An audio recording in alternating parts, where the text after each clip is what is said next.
In 2015, George Miller was that quirky Australian director who was simultaneously known for such franchises as Mad Max, Babe, and Happy Feet.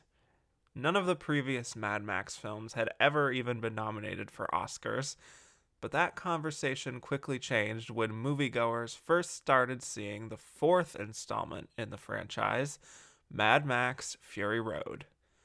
The high-octane action film starring Tom Hardy and Charlize Theron earned rapturous reviews from critics and audiences, becoming a box office success and topping year-end lists at the end of 2015. But even still, there were some Oscar prognosticators who were skeptical of whether a Mad Max film could really make a play at the Oscars. But as nominations and wins continued to roll in, the film simply could not be denied, and the Academy rewarded it with 10 nominations, including Best Picture and Best Director for Miller. On Oscar night, it walked away with the most wins of any film that year, 6, but it did not win those top 2 prizes. So how did the fourth Mad Max film have such unprecedented success at the Oscars, and what prevented it from going all the way in Best Picture? Presenting for my consideration, Mad Max Fury Road.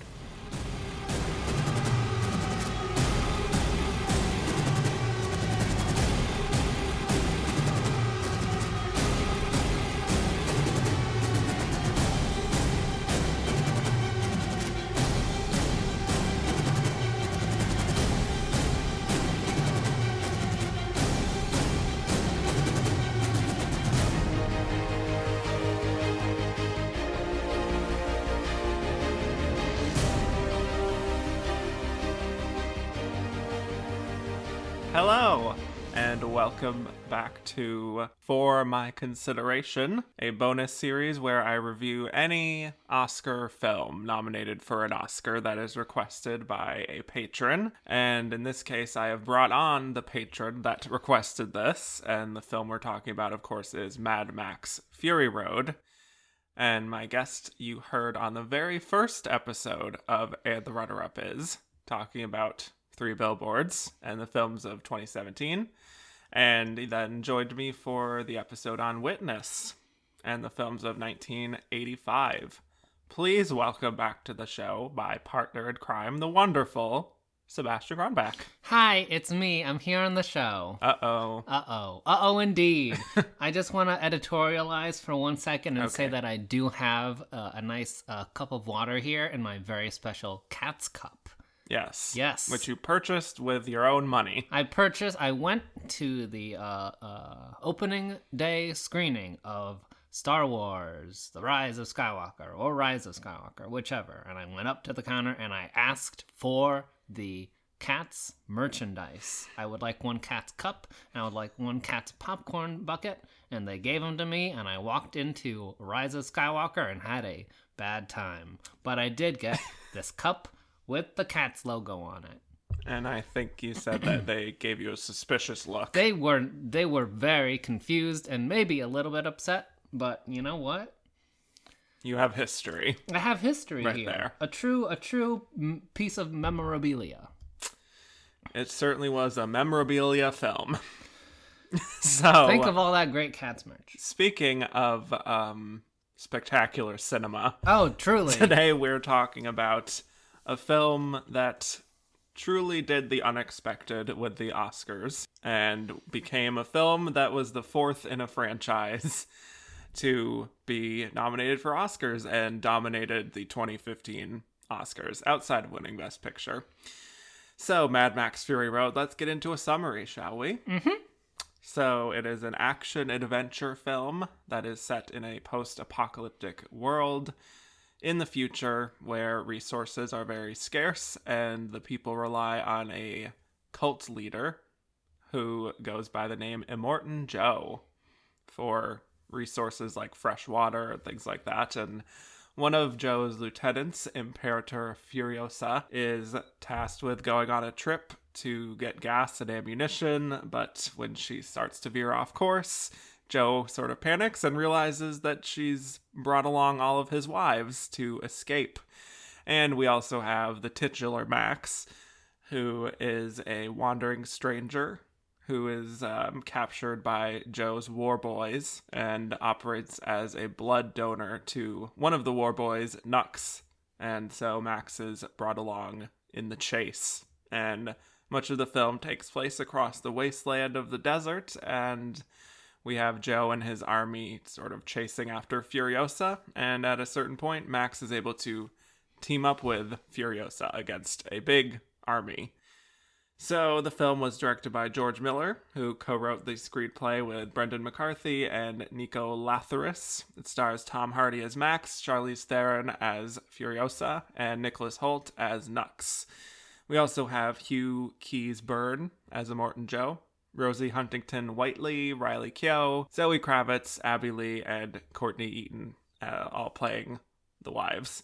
So Mad Max Fury Road made $154 million at the US box office and was nominated for 10 Academy Awards, winning 6, but not Best Picture. So let's get into, first off, why you chose this film as the one you wanted to talk about and have me discuss as well, Mad Max Fury Road. All right. So I had a few options of what I kind of wanted to talk about. This film did not feel as timely when I first picked it a few weeks ago, but now it feels very on the nose. This is undisputed one of my favorite films. I think it's a lot of people's favorite films. In the year that it came out, 2015, I have here that it got 225 nominations across industry and critic awards. People love this movie. Yeah. I love this movie. I think it's one of the great action films. We just watched the very first Mad Max a couple nights ago. Yes, as fans of Blank Check know, they are starting the George Miller miniseries, and this really fell in line very nicely with timing. So it was very strange to watch the first Mad Max, which is a B movie in some senses, you know, a very young Mel Gibson, a very young George Miller. And the bones of that first Mad Max are here in Fury Road. You can very much see it, but it's on a scale that is tremendous. It's such an insane thing to witness, to use a phrase from the film. When I think about this film, and I think about going to a awards thing, right? And I like the phrase that comes to mind for me is like best achievement in film. This is an achievement in film in all aspects. It looks great. It sounds great. The score is wonderful. And I think there's good performances here too. I don't think this is just a kind of thing where you kind of say it's about the environment and the sun, stuff like that. I think there's a lot of good performances here too. I love this film. And I'm glad that I get to talk about it. And I'm glad that I watched it earlier today. Yes. Wonderful. And for me, I will just say that I wanted to go back to my first viewing of Mad Max back in 2015, seeing it in theaters. And as you know, and as fans potentially know, I'm not a big action person, right? I sometimes have to be dragged kicking and screaming to see an action film, even if it's acclaimed. And sometimes I'm just suspicious of maybe overhype when certain action films are being hailed as great. And so I sort of went into this with those kind of expectations, even when a lot of critics and great people we know were saying that this is like going to change the game of action films. When we went to see it that opening week, you were definitely not as excited as I was. Right. That's safe to say. But I was happily changed my mind upon witnessing, even just from the opening, of just like the frenetic editing and the very bold color design. And even though this film is very much action driven and there are many fight sequences and car chases and all of that. It has such a strong visual language, and also is so impressive in the way it actually shows almost everything and tells nothing, as far as just a storytelling achievement. I think it doesn't get enough credit for that. And so I think it is a film that could have gone very embarrassingly wrong. Right? The film was in production for a long time. Yes. A lot of starts and stops. 1997. A lot of cases where this film could not and should not exist. But it was a tenacious film. It's like the film itself like had this spirit that like pushed it forward despite all of the odds against it. You know? Yeah. And I think it could have been laughed at. It could have been conceived of as just like, this is cheesy in a bad way. It could just be dismissed as a dumb action movie that doesn't have any value. And I think some of the film's critics have maybe suggested that it's all just a big dumb action movie, just with, a long chase in the desert and then a long chase backwards. But that is to dismiss a lot of depth that the film very secretly has. And I think it does definitely succeed on so many filmmaking levels. The visuals, I think, are some of the best captured on film, right? Certainly of the century. Yeah. And it's just so advanced and carefully crafted.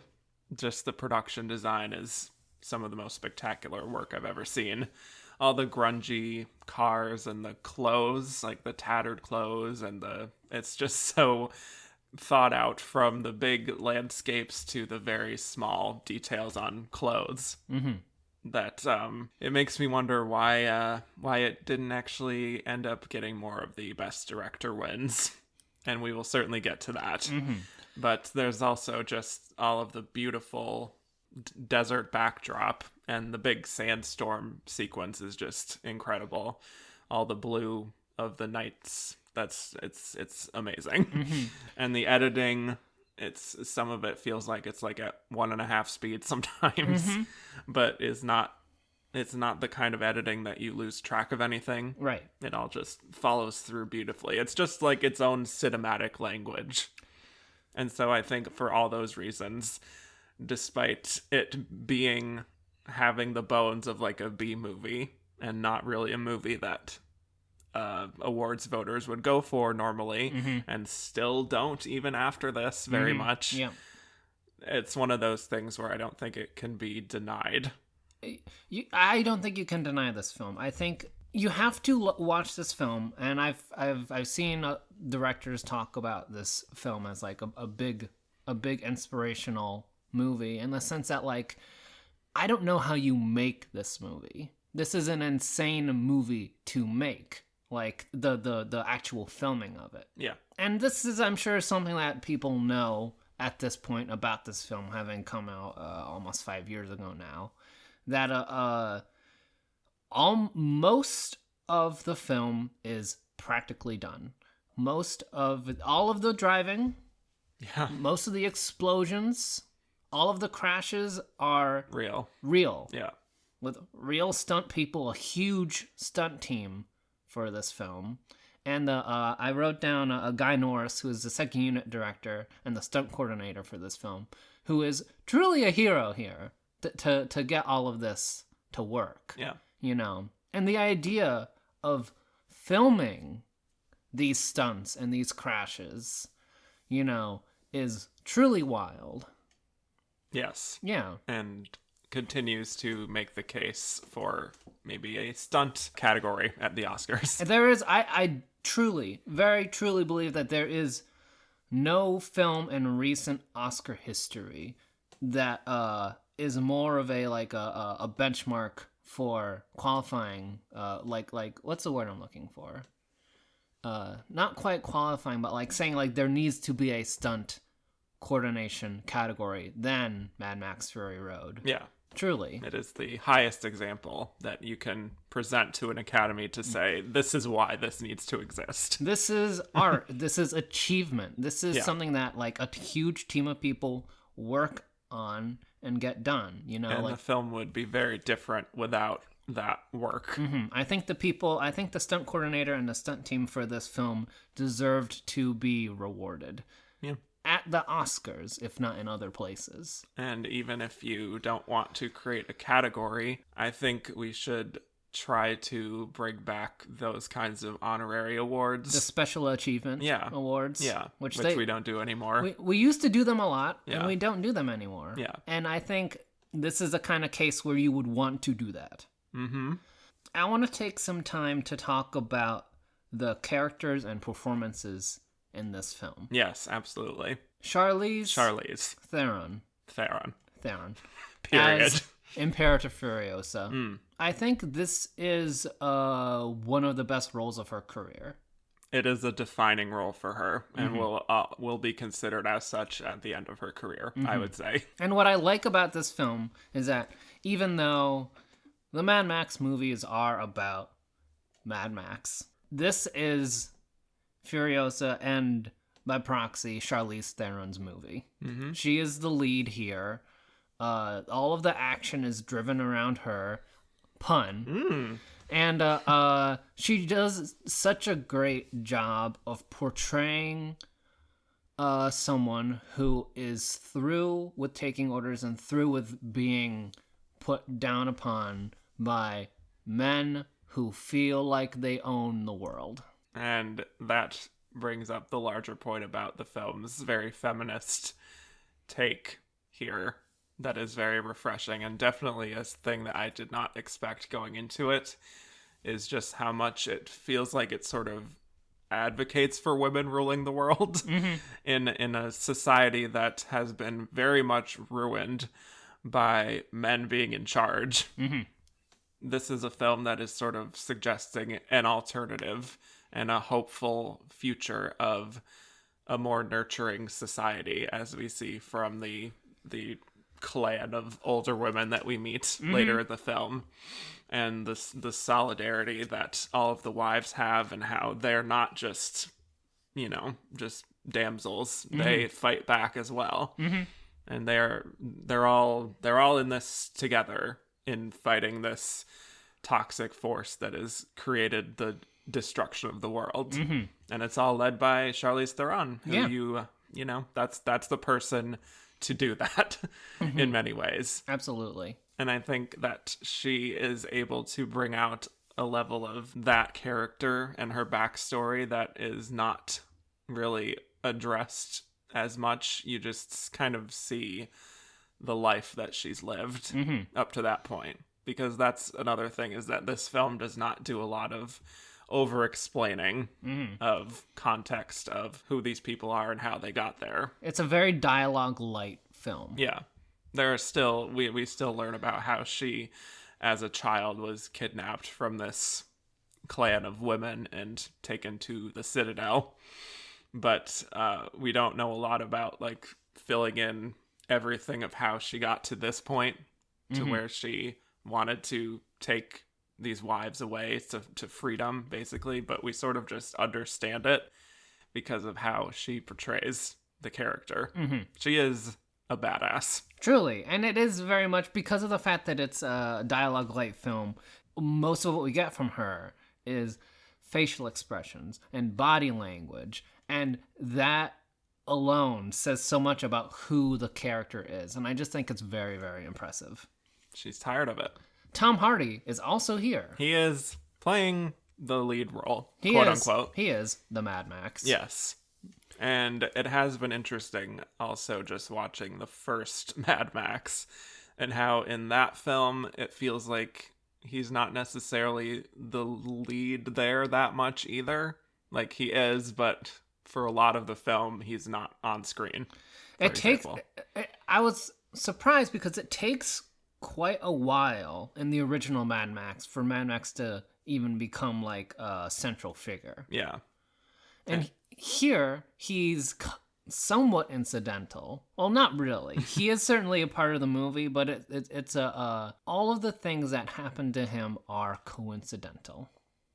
You know, it's not like we're out here to get Mad Max and we're gonna have our revenge or whatever sort of thing. He is captured at random, and then is kind of just thrust onto this adventure through no real decision of his own. Right, because he's literally chained to Nux.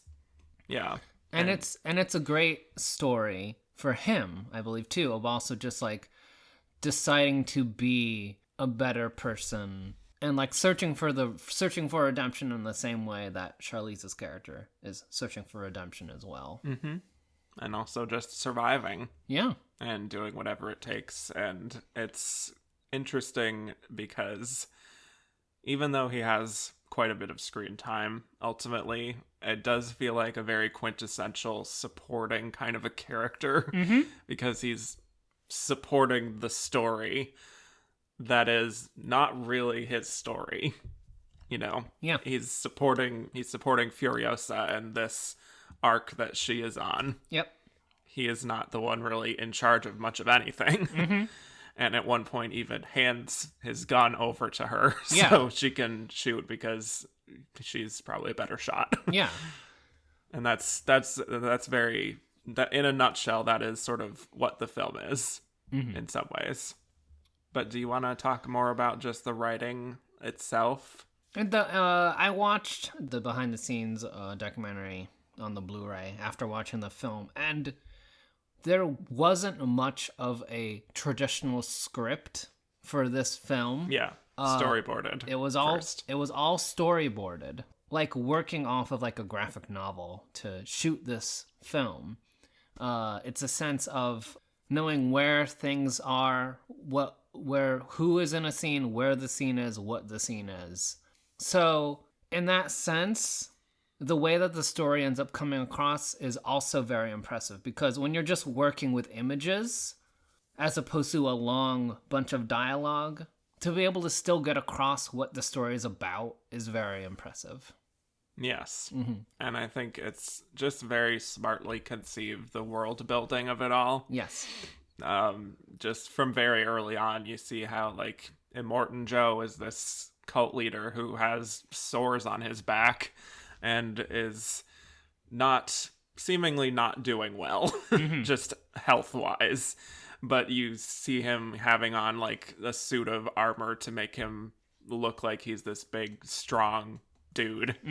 He has all of these medals collected from wherever and from whoever, and he has them on his armor to be like, I'm a big deal. Yeah.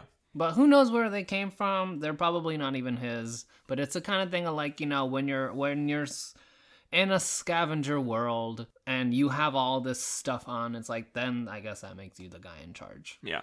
And you also have all of these women who are hooked up to these machines to get their breast milk. And I think you understand from early on how this society works without anyone having to narrate what's going on or have Max as the stranger coming in and being like, why is Immortan Joe doing that? Yeah, it's like another film might have had like a title card up front that would have had a big paragraph of dialogue to explain. Scrolling text, it's perhaps. the year, whatever, and we're in this location, and this is who this guy is. Yeah. No, you don't need it. You don't need it. Then in the opening of the movie, you see he's the guy that has control of the women, he has control of the food, he has control of the water with the big old handles, and it's like you know what you're in for. Yeah, he's only providing a little bit of water to the people, and they're all very grateful, but also kind of pissed off at him. And all the war boys, and it's just like this army of angry young men who are very devoted to their leader. And then you have Furiosa as this wild card here, and everything to do with her. Like I said, the way that the film suggests her backstory and what leads her up to this point is very subtly told for a film like this. Yeah. Another I think kind of cool note, another production design kind of thing is the other two cities that make up like the triad in the area, the bullet farmer and the people eater. Yes. You know, love the names in this film. Yes, the one guy that has all of the guns, and then the other guy that has all of the gasoline, and it's just and these, like a weird nipple piercing situation. It's these three scary old ugly guys Yeah. that are just Who are, I think they're all overweight.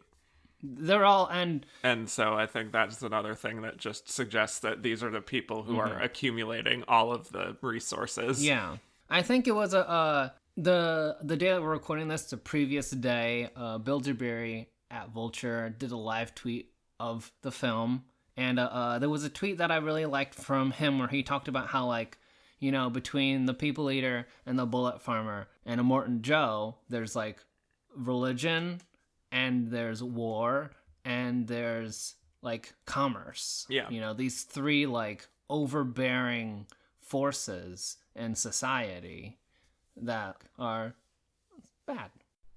Thank you for listening to this preview of For My Consideration, a bonus series from And the Runner-Up Is. If you liked what you heard and want to hear more, please go to patreon.com/andtherunnerupis and become a patron. Thank you for your consideration.